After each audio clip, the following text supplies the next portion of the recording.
આ વચ્ચે વધુ એક મહત્વના સમાચાર સામે નજર કરીશું. તો રાજકોટ ટીઆરપી ગેમ ઝોન અગ્નિકાંડના મામલે વાત કરીએ કે તપાસ તેજ થઈ છે અને આ વચ્ચે રાજકોટ ફાયર ઓફિસર પોલીસ ભવન પહોંચ્યા છે. જેમાં ઘટનામાં 28 લોકોના મોત થઈ ગયા છે. તપાસ માટે ફાયર ઓફિસર ઇલેશ વિખેર એસઆઈટી સમક્ષ નોંધાવશે પોતાનું નિવેદન. અને વધુ અપડેટ અંગે વાત કરીએ કે રાજકોટમાં ટીઆરપી ગેમ ઝોન મામલે અગ્નિકાંડ મામલે 28 લોકોના મોત થઈ ચૂક્યા છે. હવે પૂછપરછ પણ હાથ ધરાઈ છે, જેમાં રાજકોટ ફાયર ઓફિસર પોલીસ ભવન પહોંચ્યા છે. તો તપાસ માટે ફાયર ઓફિસર ઇલેશ વિખેર એસઆઈટી સમક્ષ પોતાનું નિવેદન નોંધાવશે અને અનેક લોકોની પૂછપરછ કરવામાં આવી રહી છે. આ વચ્ચે સસ્પેન્ડ કરાયેલા અધિકારીઓની પણ પૂછપરછ આજે હાથ ધરવામાં આવશે અને બદલી કરવામાં આવેલા અધિકારીઓની પણ આજે પૂછપરછ હાથ ધરવામાં આવશે. તો આ ઘટનામાં 28 લોકોના મોત થઈ ગયા છે, ત્યારે તપાસ તેજ થતી જોવા મળી રહી છે. આજે ફાયર ઓફિસર ઇલેશ વિખેર એસઆઈટી સમક્ષ પોતાનું નિવેદન પણ નોંધાવશે, ત્યારે અનેક ખુલાસા પણ થઈ શકે છે. આ બાદ પોલીસ તંત્ર સફાળું જાગ્યું હોય તેવું જોવા મળી રહ્યું છે. ત્યારે રાજકોટમાં ફાયર ઓફિસર પોલીસ ભવન ખાતે હાલ પહોંચ્યા છે અને તપાસ તેજ થતી જોવા મળી રહી છે. જેમાં રાજકોટમાં ગેમ ઝોનમાં આગની ઘટનામાં 28 લોકો મોતને ભેટ્યા હતા અને આ તમામ કાર્યવાહી હાલ હાથ ધરવામાં આવી છે. સંવાદદાતા વિરેન્દ્રસિંહ ભાટી અમારી સાથે જોડાઈ ગયા છે. રાજકોટની ઘટના અંગે વાત કરીએ કે ફાયર ઓફિસર પોલીસ ભવન ખાતે પહોંચ્યા છે, તેઓની પૂછપરછ આજે હાથ ધરાઈ. શું હાલની અપડેટ?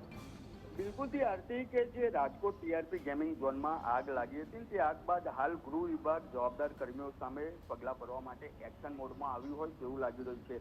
કારણ કે આજે વહેલી સવારે જ રાજકોટના જે ફાયર ઓફિસર છે તે પોલીસ ભવન પહોંચ્યા છે. તેમજ તપાસ માટે જે ફાયર ઓફિસર ઇલેશ વિખેર હતા તેને એસઆઈટી દ્વારા તેમને નિવેદન નોંધાવવા માટે તેમજ જવાબ લખાવવા માટે હાજર રહેવા કહેવામાં આવ્યું હતું. ત્યારે તે વહેલી સવારે જ પોલીસ ભવન પહોંચ્યા હતા. એસઆઈટી જે રચવામાં આવી છે તે એસઆઈટી દ્વારા તપાસનો ધમધમાટ હોય તેવું જોવા મળી રહ્યું છે.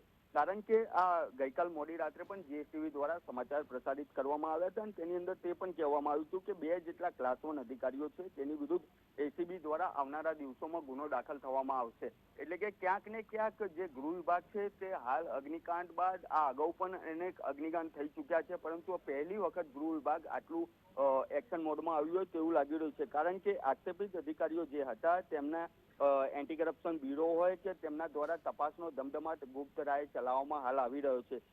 જેની અંદર ડાયરેક્ટર બિપિન આહિર છે તે સહિતના 5 અધિકારીઓની ટીમ પણ રાજકોટ ખાતે જવાની છે અને જે 2 ક્લાસ 1 અધિકારી છે તેમની પણ સામે આવનારા દિવસોમાં એટલે કે 24 થી 48 કલાકની અંદર ગુનો નોંધાય તો નવાઈની વાત નહીં રહે. કારણ કે જે 2 આઈપીએસ અધિકારી ક્લાસ 1 અધિકારી છે તેમની બેનામી સંપત્તિ ખૂબ જ હોવાનું હાલ પ્રાથમિક રીતે તપાસમાં સામે આવી રહ્યું છે, પરંતુ એસીબી દ્વારા ગુપ્ત રાહે તપાસ હાથ ધરવામાં આવી છે.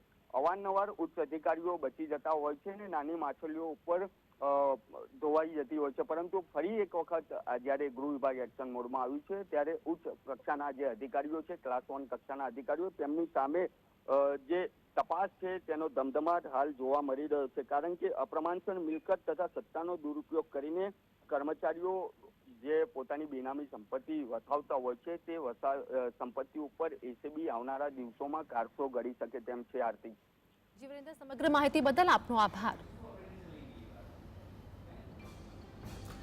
તો રાજકોટની વાત કરીએ અગ્નિકાંડ મુદ્દે આજે ફાયર ઓફિસર ઇલેશ વિખેર એસઆઈટી સમક્ષ પોતાનું નિવેદન નોંધાવશે. આજના દિવસે એટલે કે અગ્નિકાંડ મામલે આજે અનેક અધિકારીઓની પૂછપરછ હાથ ધરવામાં આવી છે.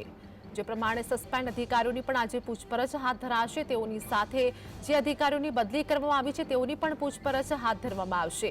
જે પ્રમાણે રાજકોટમાં ગેમ ઝોન કેટલા 4 વર્ષથી ચાલતું હતું, પરંતુ છતાંય કોઈપણ કાર્યવાહી કેમ કરવામાં ના આવી તે અંગે પૂછપરછ હાથ ધરાશે.